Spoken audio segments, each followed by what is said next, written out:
P ദിവ്യക്കെതിരായ അഴിമതി ആരോപണങ്ങളിൽ Reliance ഡയറക്ടറോട് വിശദീകരണം തേടി KSU നേതാവ് മുഹമ്മദ് ഷമ്മാസിന്റെ പരാതി സ്വീകരിച്ചതിന് ശേഷമുള്ള തുടർ നടപടികളാണിപ്പോൾ. കണ്ണൂർ ജില്ലാ പഞ്ചായത്ത് പ്രസിഡന്റായിരിക്കുമ്പോൾ ജില്ലാ പഞ്ചായത്തിന്റെ പ്രവൃത്തികൾ ബെനാമി കമ്പനിക്ക് കൈമാറി എന്താണ് ആരോപണം. ബിനിലാണ് വിവരങ്ങളുമായി ചേരുന്നത്. ബിനിൽ, പി ദിവ്യക്കെതിരായ അഴിമതി ആരോപണത്തിൽ വിജിലൻസ് ഡയറക്ടറോട് ഹൈക്കോടതി വിശദീകരണം തേടിയിരിക്കുന്നത് ഏത് സാഹചര്യത്തിലാണ്? ഈ മാസം 26-ന് വിശദീകരണം നൽകാനാണ് ഇപ്പോൾ ഹൈക്കോടതി സിംഗിൾ ബെഞ്ച് ഉത്തരവിട്ടിരിക്കുന്നത്. KSU നേതാവ് മുഹമ്മദ് ഷമ്മാസ് ആണ് ഹൈക്കോടതിയിലെത്തിയത്. പി ദിവ്യക്കെതിരെ താൻ വിജിലൻസ് ഡയറക്ടർക്ക് പരാതി നൽകിയിട്ടും അതിൽ അന്വേഷണം ഉണ്ടായിട്ടില്ല എന്നതാണ് മുഹമ്മദ് ഷമ്മാസിന്റെ ആരോപണം. ഇത് ഇന്ന് കോടതി പരിശോധിച്ചു. അപ്പോൾ കോടതി മുന്നോട്ട് വെച്ച ഒരു ചോദ്യം, സർക്കാരിന്റെ അനുമതി ഇല്ലാതെ എങ്ങനെയാണ് ഇതിൽ അന്വേഷണം സാധ്യമാകുക എന്ന ചോദ്യമാണ് മുന്നോട്ട് വെച്ചത്.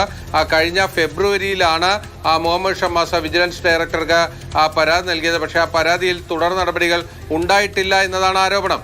അതിൽ പ്രാഥമിക പരിശോധനയോ മറ്റോ നടന്നിട്ടില്ല എന്നതാണ് പരാതിക്കാരൻ ഇന്ന് കോടതിയെ അറിയിച്ചത്. അതുകൊണ്ട് തന്നെ ആ പരാതിയിൽ എന്ത് തുടർ നടപടി എടുത്തു എന്നതാണ് ഇനി ഹൈക്കോടതിയെ വിജിലൻസ് ഡയറക്ടർ അറിയിക്കേണ്ടത്. കണ്ണൂർ ജില്ലാ പഞ്ചായത്ത് പ്രസിഡന്റായിരുന്ന പി ദിവ്യയുടെ ആ കാലഘട്ടത്തിൽ ജില്ലാ പഞ്ചായത്തിന്റെ പല പ്രവൃത്തികളും ദിവ്യയുടെ ഭർത്താവിന് ബിനാമി പങ്കാളിത്തമുള്ള സ്ഥാപനത്തിലേക്ക് വഴിതിരിച്ചു വിട്ടു. അതിലൂടെ അനധികൃതമായി സാമ്പത്തിക നേട്ടമുണ്ടാക്കി എന്നതാണ് ഇതിലെ ഏറ്റവും പ്രധാനപ്പെട്ട പരാതി. ആ പരാതിയിൽ അന്വേഷണം ഉണ്ടായിട്ടില്ല എന്നതാണ് KSU നേതാവിന്റെ ആരോപണം.